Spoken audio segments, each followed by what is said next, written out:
Irmãos, abramos a palavra do Senhor na Epístola aos Hebreus. Hebreus fica no Novo Testamento para os nossos visitantes. Hebreus, capítulo 9.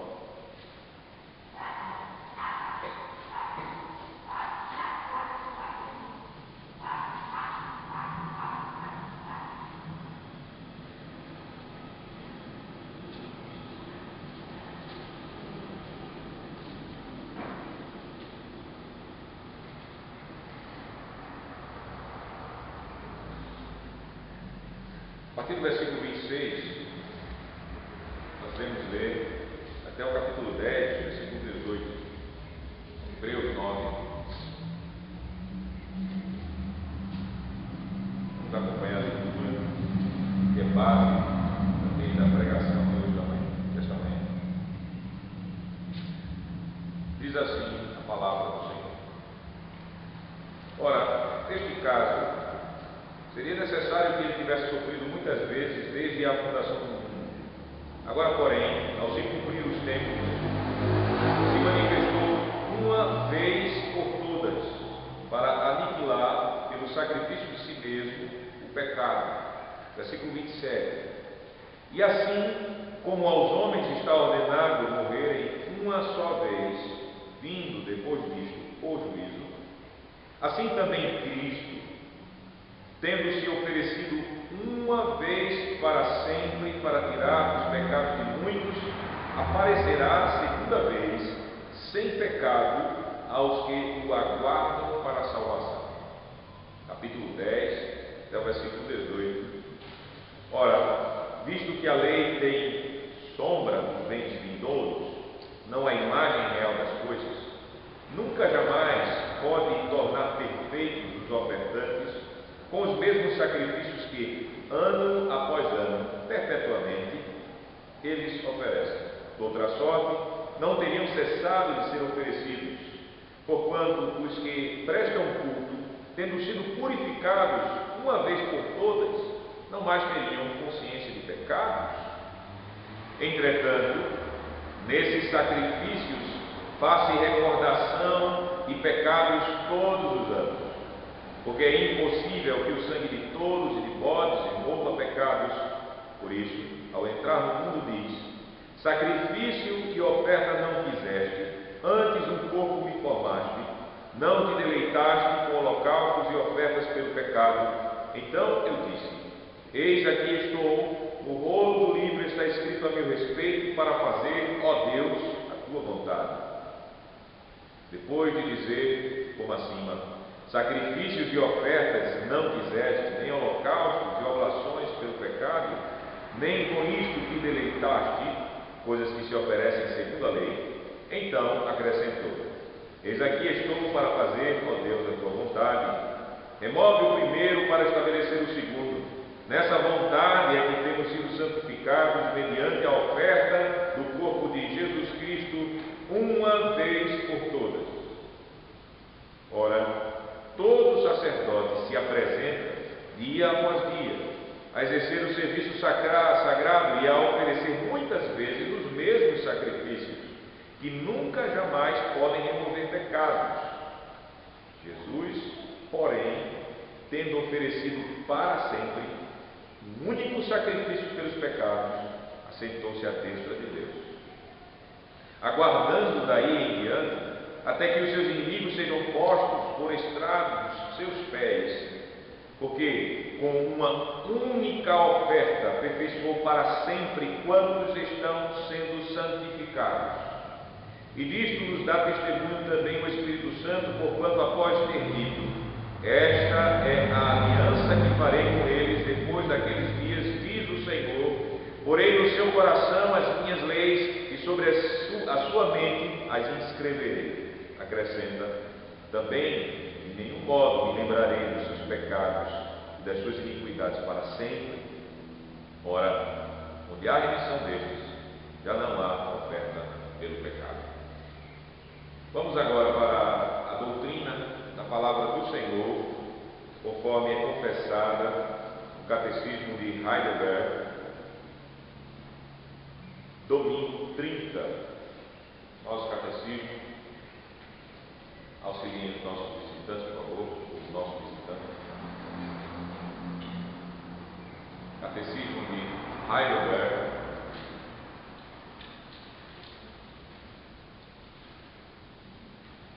Domingo 30. Nós iremos ler só a pergunta e resposta 80.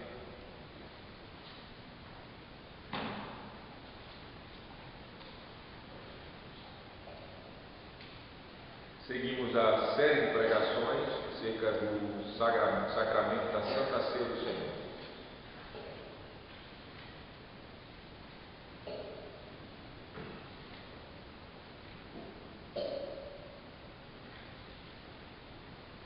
Que diferença há entre a ceia do Senhor e a missa do Papa? Resposta. A ceia do Senhor nos testemunha que temos completo perdão de todos os nossos pecados pelo único sacrifício de Jesus Cristo, que Ele mesmo, uma única vez, realizou na cruz.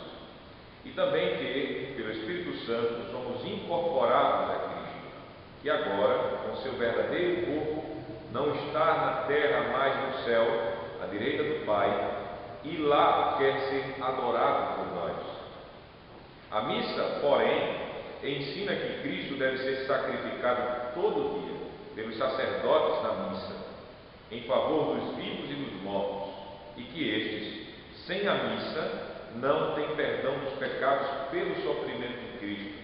E também que Cristo está corporalmente presente sob a forma de pão e vinho e, por isso, neles deve ser adorado. A missa, então, no fundo, não é outra coisa senão a negação do único sacrifício e sofrimento de Cristo e uma idolatria abominável.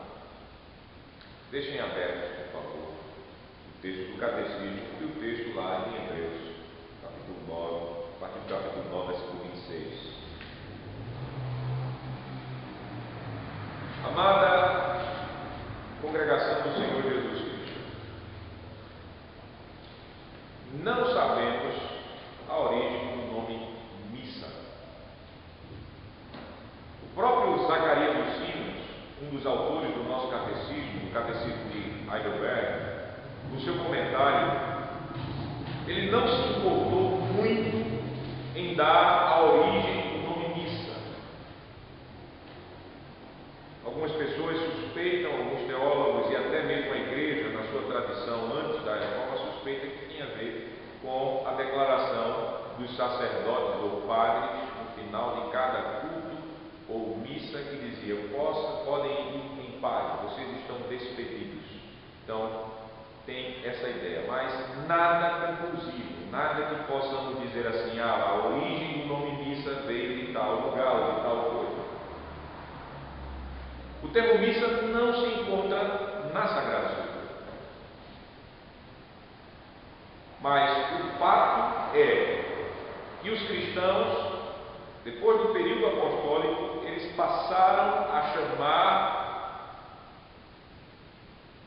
a ceia do Senhor, que é o único nome que nós encontramos na Bíblia para o sacramento, ceia do Senhor, conforme 1 Coríntios capítulo 11, 20, os crentes começaram a chamar a ceia do Senhor de missa. Isso é fato, nós não precisamos questionar esse fato por ser fato. E o problema não está somente no nome missa e nem na origem deste nome. O problema está no que a missa ensina para nós, para os fiéis. Aí sim mora o grande problema e que nós devemos olhar à luz desse mundo. Nós precisamos nos perguntar, quando pensamos na doutrina do Papa sobre a missa, por que a reforma não perpetuou, não continuou a prática da missa? O que a missa ela ensina sobre a obra de Cristo é conforme a palavra de Deus? Nós devemos perguntar. Qual é a relação entre a missa do Papa e a Santa Ceia do Senhor que nós aprendemos na Escritura. Por que não praticamos a missa? Mas nós enfatizamos a celebração da Ceia do Senhor. Para essas perguntas serem solucionadas, nós queremos usar como guia o nosso pequeno catecismo. E nós confessamos no catecismo de Heidelberg a diferença entre a Santa Ceia do Senhor e a missa do Papa. E nós confessamos o que a ceia ela ensina e o que a missa ensina, o que a ceia é e o que a missa é. E nesse momento, eu chamo a atenção dos irmãos à mensagem de Deus no seguinte tema. O tema da nossa pregação nesta manhã, para aprendermos o Evangelho do Senhor, da ceia do Senhor, é: Jesus Cristo se ofereceu uma só vez por nós, como única oferta para a nossa salvação. Esse é o tema da nossa pregação nesta manhã. Jesus Cristo se ofereceu uma só vez por nós, como única oferta para a nossa salvação. E nós veremos dois pontos. É o Evangelho que a ceia do Senhor testifica, ou testemunha. É o Evangelho que a missa do Papa nega. Amados irmãos do Senhor Jesus Cristo, a diferença entre a Santa Ceia e a missa nos é apresentada na pergunta e resposta 80 do nosso catecismo, Catecismo de Heidelberg. E são pelo menos duas grandes diferenças entre a Santa Ceia e a missa, que são ressaltadas nessa parte do nosso catecismo. A primeira diferença tem a ver com o perdão de pecados pelo único sacrifício de Cristo. E a segunda diferença tem a ver com a nossa adoração a Cristo durante a celebração da Santa Ceia. Sobre a primeira diferença, nós temos as seguintes perguntas para nos ajudar a aprender o Evangelho. A primeira pergunta: o único sacrifício de Cristo é suficiente para o perdão completo de todos os nossos pecados? Isso nós devemos ter em mente. A segunda pergunta: quantas vezes Jesus ele se ofereceu como sacrifício por nossos pecados? E uma terceira pergunta: o que a Escritura nos ensina sobre o sacrifício de Jesus?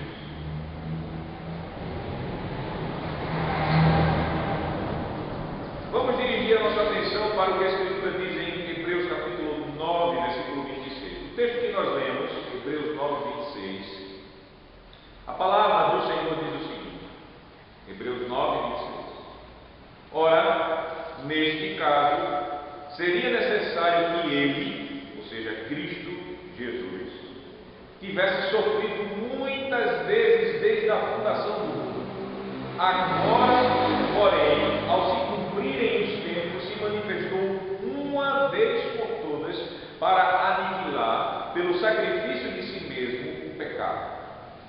No versículo 27 de Hebreus, o texto diz, o Espírito Santo diz: e assim como aos homens está ordenado morrerem uma só vez, vindo depois disto o juízo, assim também Cristo, tendo se oferecido uma vez para sempre para tirar os pecados de muitos, aparecerá segunda vez, sem pecado, aos que o aguardam para a salvação. Agora vá para o Evangelho lá no capítulo 10, versículo 14. Capítulo 10, versículo 14, o texto diz: porque com uma única oferta aperfeiçoou para sempre quantos estamos sendo santificados. Eu estou só destacando três textos da longa passagem que nós fizemos em Hebreus. Mas se você prestou atenção na palavra de Deus que nós lemos, você vai ver uma ênfase grande, uma repetição até que chama a atenção dos nossos ouvidos das seguintes expressões: uma vez por todas, uma única oferta, uma só vez, uma vez para sempre. Vocês notaram isso? Vocês notaram isso, irmãos? Também, mais velho? Por que essas expressões são repetidas sabem, né? Quando papai e mamãe eles querem dizer a você o que você deve fazer e o que você não deve fazer, papai e mamãe muitas vezes repete. Você fica, vai de novo, de novo.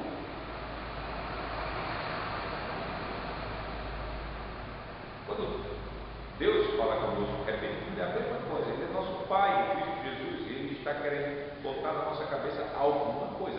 E na passagem que nós lemos, ele repete uma vez por todas, uma única oferta, uma só vez, uma vez para sempre. Por quê? Para que essas expressões elas são repetidas tantas vezes em uma passagem tão curta?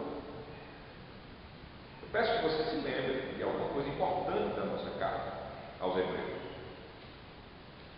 Lembre-se que no tempo da carta aos Hebreus, no tempo que ela foi escrita para os crentes a quem ela foi escrita, a lei cerimonial ela era praticada pelos judeus não cristãos. Eram hebreus que estavam recebendo essa carta, ou seja, crentes que estavam abandonando o judaísmo, que deixou de ser a religião de Deus por causa de Jesus, e agora eles estavam abraçando a fé que o Evangelho diz, que é o Evangelho que sempre foi pregado. Então, naquele tempo, o que é que estava acontecendo com os nossos irmãos vindos que saíram do judaísmo? Os irmãos, eles, por causa do Evangelho de Jesus, eles estavam sendo perseguidos.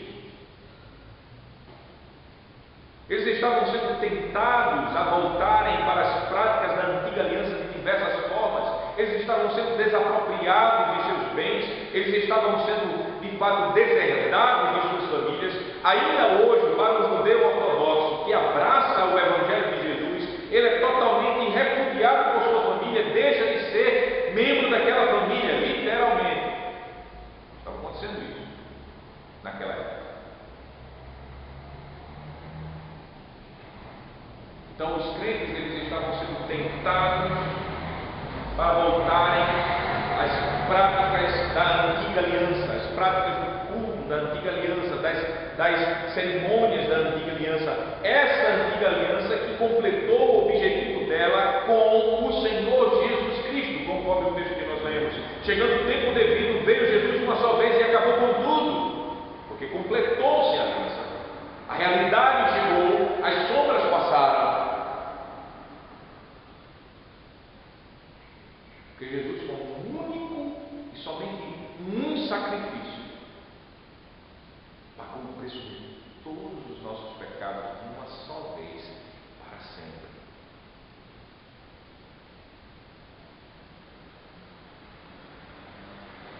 Por causa dessa obra de Jesus, os crentes não precisavam voltar ao templo de Jerusalém para sacrificar, especialmente no dia da expiação, como o texto no capítulo 10, ele nos fala que ano após ano o sumo sacerdote entrava no Santo dos Santos para oferecer. Lembre-se das aulas de quarta-feira aqui, quando nós aprendemos sobre os tipos de sacrifícios e cerimônias no Antigo Testamento. Havia o Yom Kippur, o dia da expiação, aquele dia especial, o dia de humilhação, onde o sacerdote, uma só vez por ano, ele oferecia sacrifícios por ele e por todo o povo, para poder entrar no Santo dos Santos, no Santíssimo Lugar, uma só vez por ano.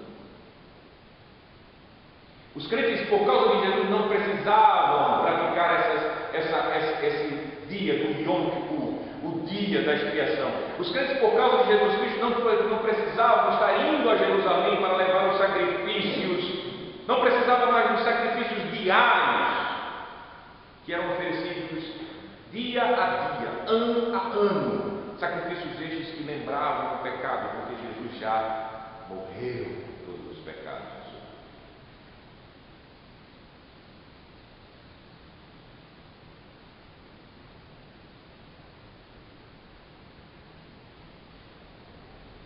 Então isso precisa ficar muito firme na mente dos crentes.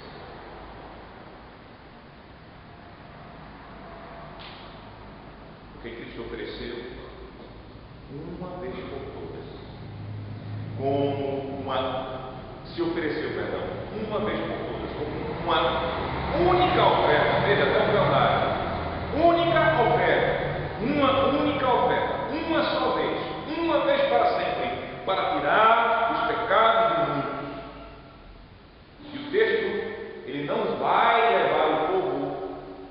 para olhar para o rito em Jerusalém, mas notem que o texto ele vai dizer, para tirar os pecados de muitos, e aparecerá uma segunda vez, sem pecado, aos que o aguardam para a salvação.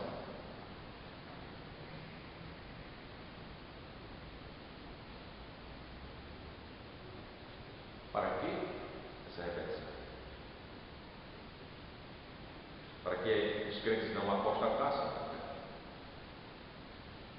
Porque, amados irmãos, voltar ao velho modo de culto da antiga aliança, naquele momento, depois de Cristo ter morrido, ressuscitado e subido aos céus,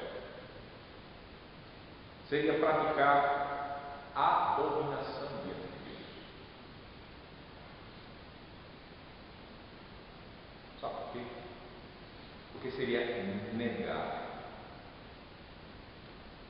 seria rejeitar a perfeita obra de Cristo Jesus na morte e ressurreição dele.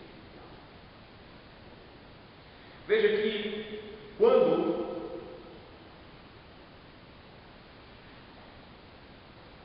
o escritor lhe diz no versículo 10, no capítulo 10, versículo 10, o texto diz: nessa vontade é que temos sido santificados mediante a oferta do corpo de Jesus Cristo, uma vez por todas.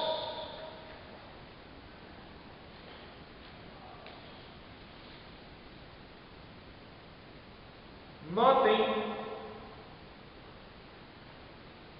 na parte no final do texto, no versículo 18, onde diz: ora, onde há remissão destes, ou seja, das iniquidades, dos pecados, porque o texto anterior mostra que Jesus é o cumprimento das promessas de perdão pleno do pecado.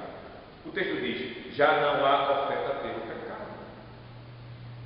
Ou seja, além do sacrifício de Jesus, não tem mais necessidade de oferta por purificação e santificação de pecados, por perdão de pecados.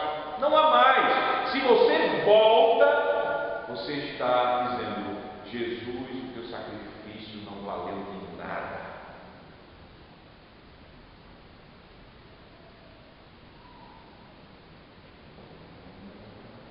Por isso que tanta ênfase do Espírito é dada uma vez só, somente uma vez, para sempre. Os crentes não poderiam apostatar, os crentes não poderiam voltar a um culto abominável ao Senhor, um culto que não estivesse de fato firmado no único sacrifício de Jesus Cristo Salvador. O que é que os crentes precisavam fazer? Porque parecia agora que o culto era um pouco chato, né? Imagine só, por mais de 1500 anos, oferecendo toda aquela pompa do culto do Antigo Testamento, animais, trombetas, corais, o povo indo peregrinando a Jerusalém. De uma hora para outra, só um sacrifício, acabou tudo, a igreja só se reuniria, simples como nós aqui, o que é isso? Para adorar e louvar a Jesus. Os judeus, rapaz, o culto na tua igreja é muito fraco.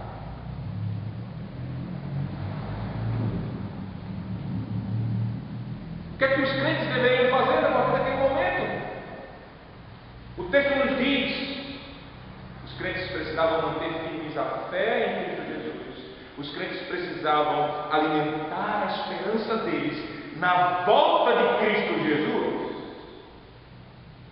Capítulo 10, versículo 12, o texto nos diz, capítulo 9, versículo 28, o texto nos diz: assim também Cristo, vindo depois disto o juízo, versículo 28, assim também Cristo, tendo se oferecido uma vez para sempre para tirar os pecados de muitos, não é pecado de todos os homens, mas só dos seus eleitos, de muitos, aparecerá segunda vez, sem pecado, não que Jesus tinha pecado, mas aqui está dizendo sem essa obra de tirar os pecados, ele já fez isso na cruz, sem pecado, aos que o aguardam para a salvação. Os crentes devem estar nessa esperança, nessa expectativa. Jesus está vindo, ele vai vir Sim. E o versículo 12 do capítulo 10, versículo 12, o texto nos diz: Jesus, porém, tendo oferecido para sempre um único sacrifício pelos pecados, assentou-se à destra de Deus. Versículo 13, o que é que Jesus faz lá, além da sua obra intercessória? Aguardando daí em diante até que os seus inimigos sejam postos por estrado dos pés, porque com uma única oferta aperfeiçoou para sempre quantos estão sendo santificados. O que os crentes devem fazer agora? Eu já falei. Eles devem manter-se firmes na fé, na confissão de Cristo.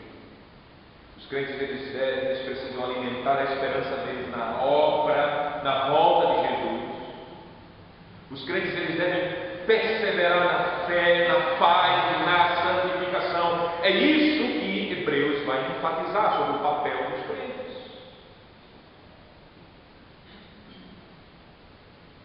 Por quê?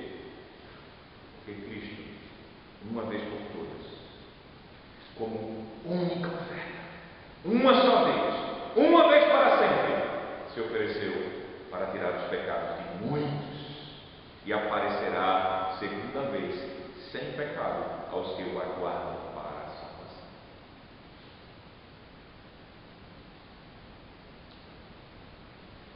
A doutrina ensinada pelo escritor aos Hebreus, que é a doutrina do Espírito Santo, está no nosso ensinamento sobre a Santa Ceia.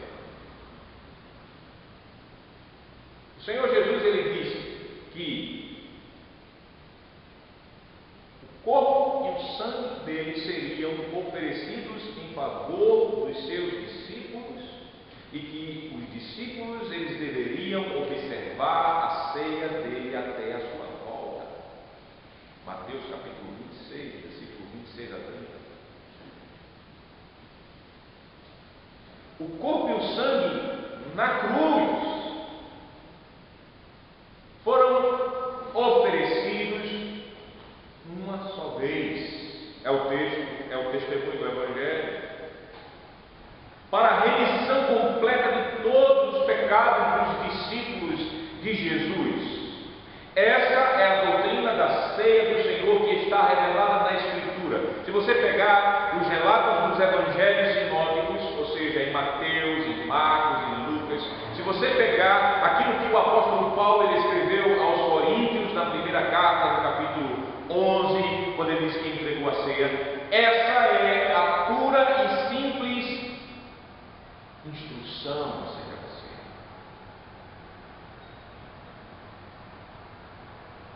Essa instrução vocês ouvem todo domingo que tem ceia do Senhor através das formas. Essa instrução você ouve no nosso catecismo, na resposta 80, quando diz: a ceia do Senhor nos testemunha que temos completo perdão de todos os nossos pecados, por meio de quê? Pelo, ou seja, mediante, único sacrifício de Jesus Cristo que Ele mesmo, uma única vez, realizou na cruz. Nós estamos seguindo os mesmos tons, as mesmas ênfases, o mesmo ensino que nós aprendemos em Hebreus e do próprio Senhor e do apóstolo Paulo.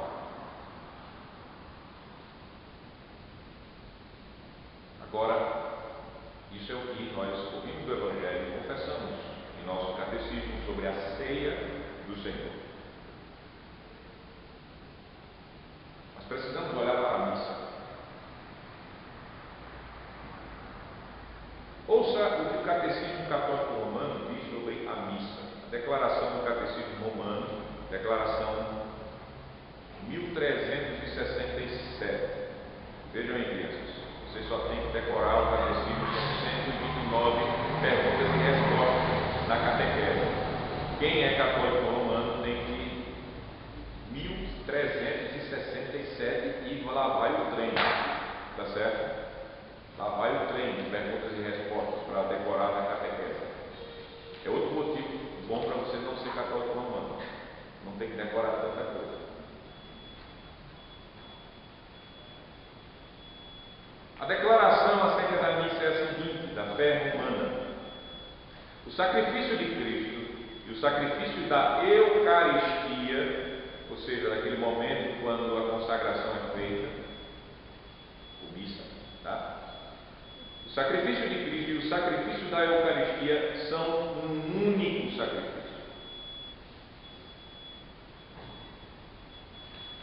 Preste atenção nas palavras. Este divino sacrifício que se realiza na missa é verdadeiramente propiciatório.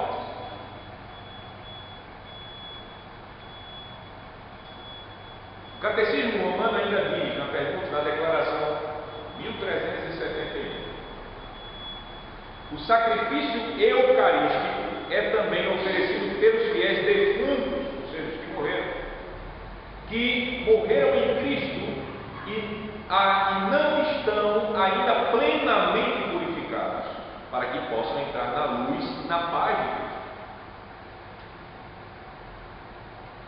Não somos nós que inventamos, não estamos denegrindo a fé romana, estamos citando o que o catecismo deles diz. Então percebam, meus amados irmãos e irmãs, o catecismo romano ele diz que o que acontece em cada missa é o que aconteceu na cruz, é a mesma coisa. Eles fazem as diferenças entre que não é sangrento agora e lá, mas para a Igreja Romana, a missa é o contínuo sacrifício de Cristo. Continua. Para a Igreja Romanista, sem a missa, sem a participação da missa, não há perdão de pecados, não há purificação de pecados, nem para os vivos e nem para os mortos. O Catecismo Romano diz com palavras muito claras, diz que vivos e mortos precisam da missa como sacrifício propiciatório. Você sabe o que é isso? Como a substituição é o mesmo, para eles não tem diferença de verdade entre o que Cristo fez na cruz e o que o sacerdote faz na missa. Não tem diferença. Por isso que ele chama sacrifício propiciatório a missa. Sacrifício feito em nosso lugar e em nosso favor.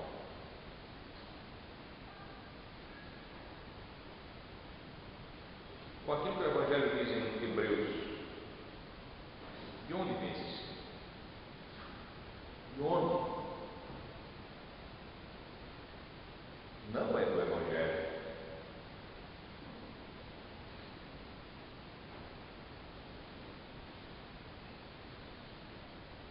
Qual a ligação que há entre o que ensina Hebreus, entenda-se, o que ensina o Espírito Santo, e o que ensina a missa do Papa?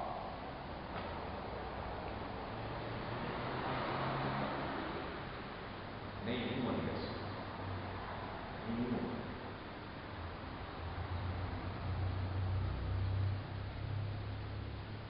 O Catecismo de Heidelberg, ele não inventa mentiras sobre a missa.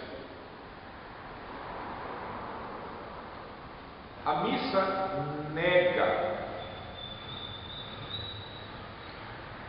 É uma palavra pesada, mas é a verdade. Ela não é um equívoco. A missa ela nega o Evangelho claramente. O Senhor Jesus ele diz no Evangelho para nós, em outras palavras, eu me ofereci por vocês uma vez por todas, como uma única oferta, uma só vez, uma vez para sempre. Para quê? Para sempre. Para tirar todos os seus pecados. O Senhor Jesus ele diz no Evangelho, porque com uma única oferta eu aperfeiçoei vocês para sempre e santifico vocês para sempre. Jesus diz isso no Evangelho. a missa não diz isso.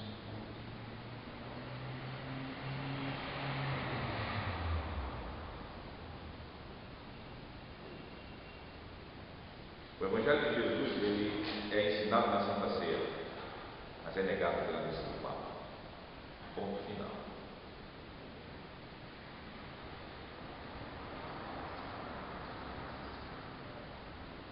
Como os nossos irmãos vindos do judaísmo,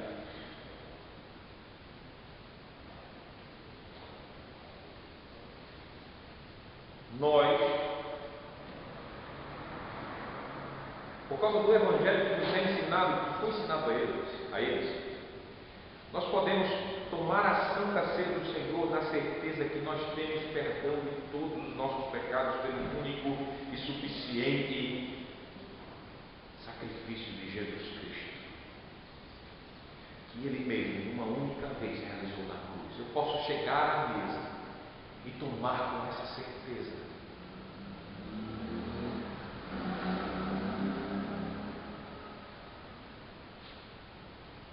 Essa é a grande diferença, a primeira grande diferença que nós podemos aprender entre a ceia e a missa. A segunda diferença é que a doutrina romana, ela ensina que Cristo deve ser adorado no sacrifício da missa.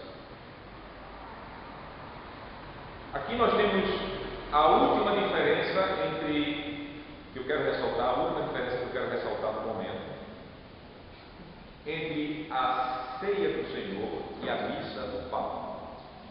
Essa diferença tem a ver com a nossa adoração a Cristo durante a celebração da Santa Ceia.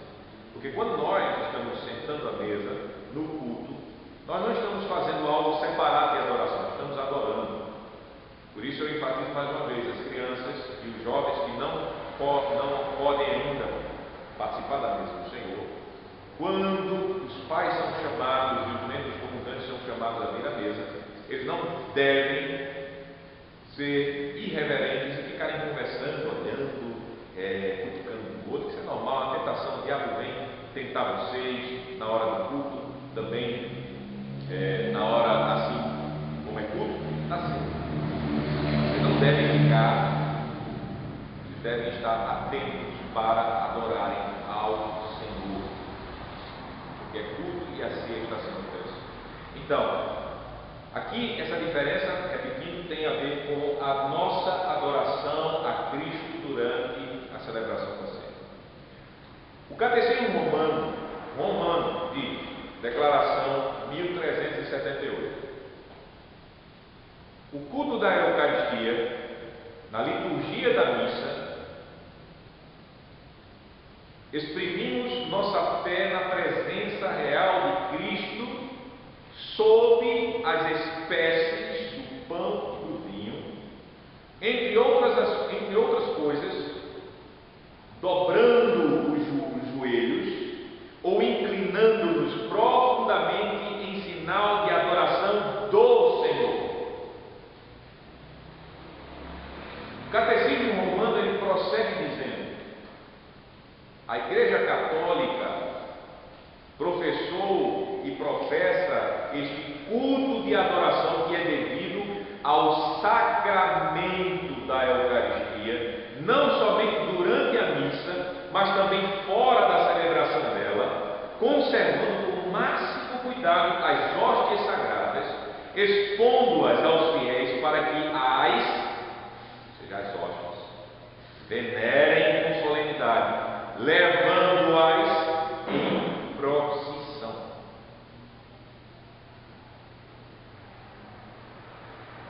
Mais uma vez eu digo, isso são palavras literais tiradas do Catecismo Romano. Por isso nós podemos dizer que o Catecismo de Heidelberg não está inventando a doutrina da Igreja Romana, não está distorcendo. Quando dizemos o seguinte, veja a resposta 80. A missa, porém, ensina que Cristo deve ser sacrificado todo dia pelos sacerdotes da missa em favor dos vivos e dos mortos, e que estes, sem a missa, não têm perdão dos pecados pelo sofrimento de Cristo. Primeira coisa que nós já vimos. Segundo, e também que Cristo está corporalmente presente sob a forma de pão e vinho, ou seja, para o católico romano, a transubstanciação, aquela oração que o sacerdote faz, transforma pão e vinho em corpo e sangue verdadeiro do Senhor, tá certo? Sob a forma de pão e vinho. E por isso, neles, no pão e no vinho, deve ser o quê? Adorado. O catecismo está simplesmente repetindo o que nós ouvimos do catecismo romano. Então notem, meus amados irmãos, a missa ensina, exorta, instrui a adoração e veneração, respeito solene ao pão e ao vinho. Pão e vinho. Então, Jesus Cristo, para o católico romano, é adorado na hóstia, porque é interessante o motivo deles usarem hóstia. A hóstia é uma pequena bolacha prensada de farinha, de trigo, sem fermento, porque é o zelo que eles têm no entendimento deles de que quando o sacerdote ora, então o pão se torna o corpo de Cristo, sendo assim você tem que comer todo o pão. E quando o pão, antes da hóstia ser inventada, ele era partido, caía migalha do pão. Então, eita, migalhas do corpo de Jesus, como é que a gente faz? Quando a gente come um pão bem gostoso em casa, a gente fica comendo a migalha, eu já fiz isso muito, faço isso. Então o que é que eles fizeram? Vamos fazer uma hóstia bem pressada, tudo bem partidinho. Então elimina a chance de que pedaços e partículas do corpo, segundo eles, do Senhor se percam e nós assim não reverenciemos o sacro corpo do Senhor. Por isso que inventaram a hóstia. Não tem problema a hóstia em si, mas a ideia por trás da hóstia é essa. Então, no católico romano, ele adora a hóstia depois da transubstanciação.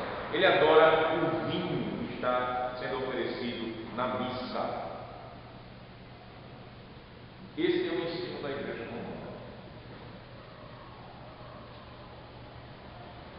Agora pare para pensar. Nós, no culto da manhã, lemos o segundo mandamento da lei do Senhor. Não farás para mim mais escultura depois alguma, que há de cima do céu, debaixo da terra, e nas águas debaixo da terra. Não as adorarás, não darás culto. Para pensar, será que a missa não quebra o segundo mandamento da lei de Deus? Eu posso dizer sim, quebra. A missa, ela é uma idolatria requintada, muito sutil. Sabe por quê? Porque o sacerdote e a doutrina diz que você deve adorar a Jesus. Quem de nós irá negar que Jesus ele é digno de adoração? Jesus, de fato, ele é digno de toda adoração de anjos, de seres, de corpos de seres humanos, de toda a criação. Mas, meus amados irmãos, é sutil a idolatria, porque a missa, ela leva os crentes a adorarem Jesus não na completude de Jesus, mas adorar Jesus dividindo as naturezas de Jesus. Como assim? Vou explicar. Nós somos chamados a adorar a pessoa de Jesus como um todo.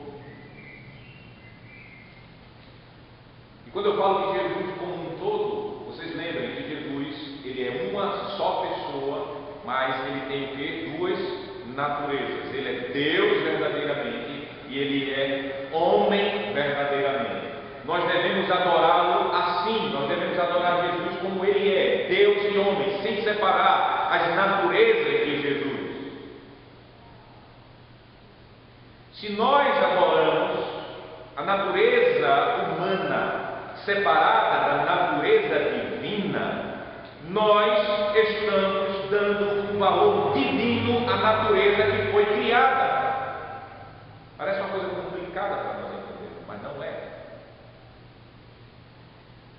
Porque a natureza humana de Jesus foi criada. A natureza divina não, ele sempre foi Deus, ele é o Verbo, se fez carne, mas ele tomou a nossa natureza, ele fez uma natureza verdadeiramente humana para ele.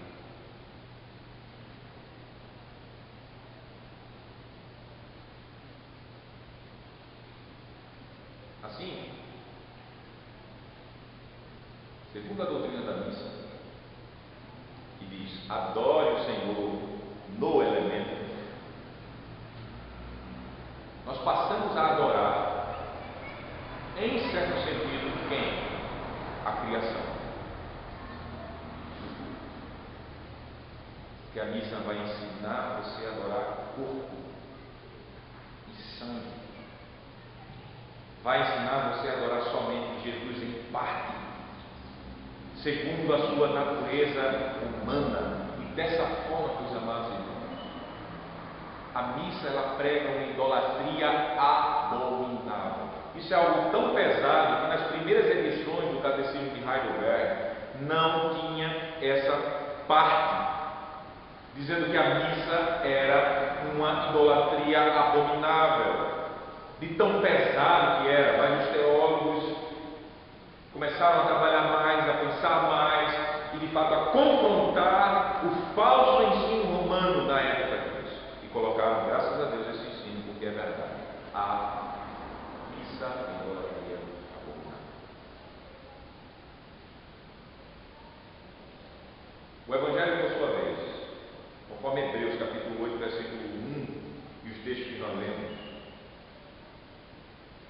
mas Hebreus 8:1 diz: ora, o essencial das coisas que temos dito é que possuímos tal sumo sacerdote que se assentou à destra do trono da majestade nos céus. Esse sumo sacerdote é Jesus, é aquele que o escritor aos Hebreus desde o início vai dizendo que ele é a expressão exata do ser de Deus.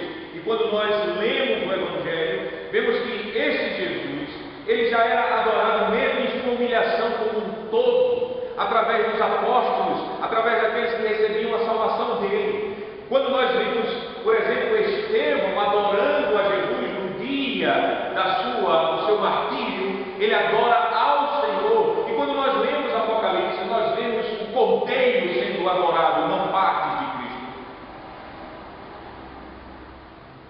Adorado não, onde ele está, no céu. Não num pão e em vinho.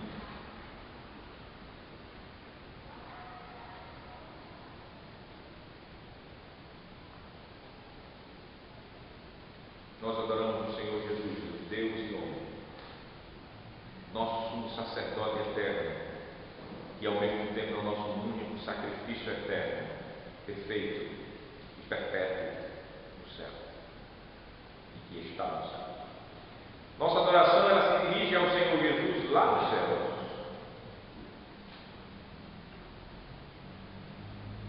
Embora que o culto seja na terra, embora que a ceia seja tomada na terra, mas nós adoramos o Senhor, que espiritualmente nos alimenta na hora que estamos por pé tomando a ceia do Senhor, que realmente está conosco, mas não fisicamente, espiritualmente. Tomamos aqui na terra esta ceia, sendo alimentados com o verdadeiro corpo e sangue de Cristo que está nos céus, e adorando o Senhor nos céus onde Ele está. Nosso catecismo, ele ensina, conforme a Escritura, a ceia do Senhor nos testemunha também que, pelo Espírito Santo, somos incorporados a Jesus, a Cristo, que agora, com o seu verdadeiro corpo, veja,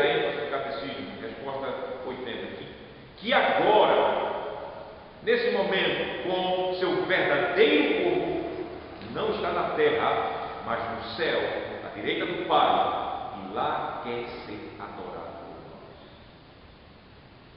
Concluindo, irmãos.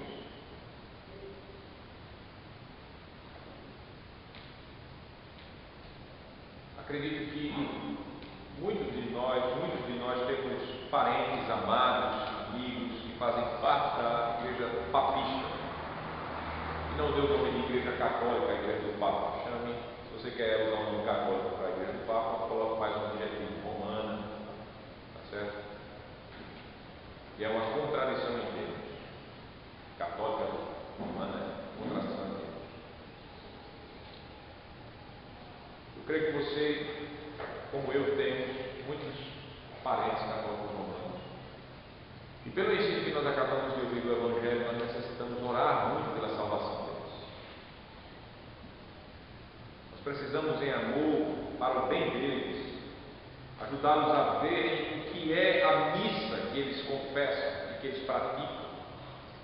Que a missa, de fato, a negação do sacrifício de Deus, é a negação do Evangelho de Jesus. Por isso que o movimento ecumênico não tem base.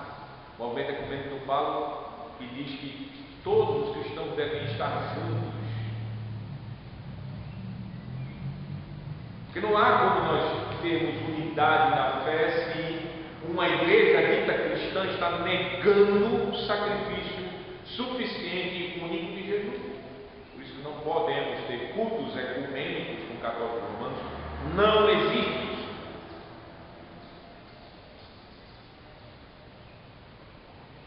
Nem com qualquer outro tipo de cristianismo que se diz cristão, mas que nega o único sacrifício de Jesus.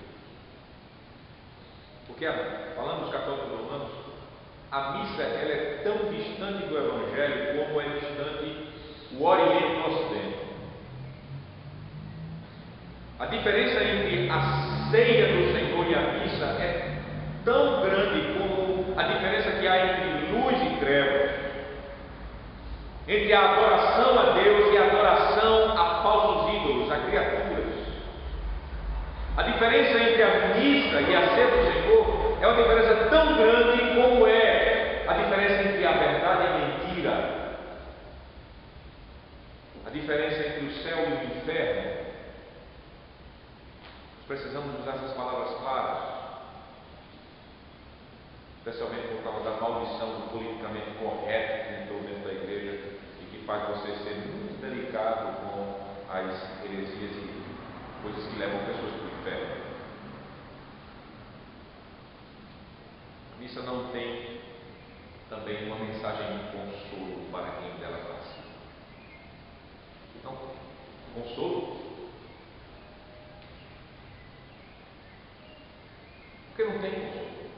Porque, meus amados irmãos, quem toma a missa não pode dizer que tem perdão completo dos pecados. Nem vivo nem morto. Quem crê na doutrina da missa sempre precisa mais e mais de missas e mais missas. Na vida e depois da morte. Tanto que eles ensinam a questão do purgatório e que você deve, de fato, dar a missa de um dia, sétimo dia, um mês, um ano, decênios, centenas de anos. Se você tiver dinheiro para pagar a missa todo dia, você vai pagar a missa todo dia, porque você vai precisar pagar para que seu parente que está lá no purgatório tenha menos milhões de anos lá no purgatório até que ninguém sabe quando.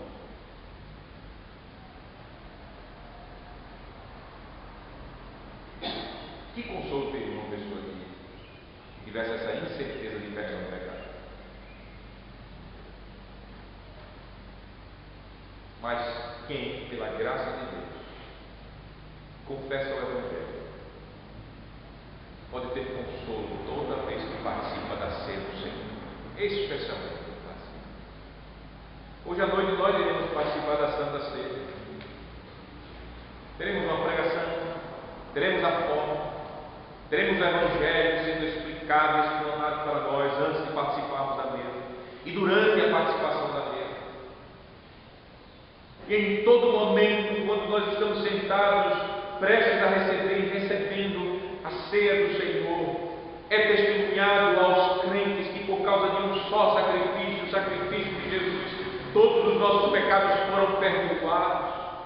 Toda vez que nós chegamos à mesa do Senhor, essa mensagem do Evangelho ecoa em nossos ouvidos e está em nosso coração, e aí eu posso ter a certeza que eu fui purificado eternamente por um único sacrifício.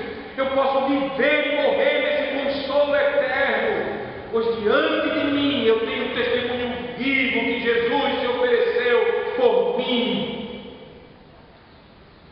pagando assim todos os meus pecados e me purificando de todos eles. Consolador essa mensagem, na vida e na morte. Porque eu sei que eu tenho uma plena comunhão, e eu tenho uma inquebrantável comunhão com o Senhor Deus, mediante Cristo Jesus, e com Ele eu celebro esta comunhão.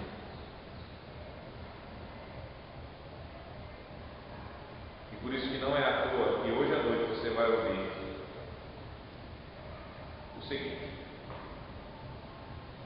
antes de comer do pão e beber do vinho, você vai ouvir o seguinte: